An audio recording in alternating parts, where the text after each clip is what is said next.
السلام عليكم وأسعد الله صباحكم. شاهدوا ما حدث لصحفية جزائرية تعمل في قناة تلفزيونية جزائرية، وهذه التفاصيل الكاملة.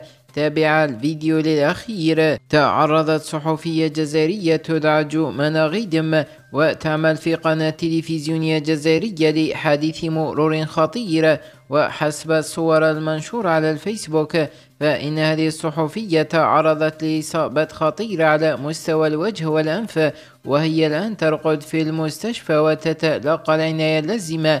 وكتبت إدارة القناة منشور على صفحة الفيسبوك جاء فيها: يتمنى المدير العام لقناة الجزائر أن واحد وجميع طاقمها الشفاء العاجل لزميلة جمانة غيدم إثر تعرضها لحادث مرور خطير، فيرجى أخذ الحيطة والحذر من كل المواطنين ومستعملي الطريق.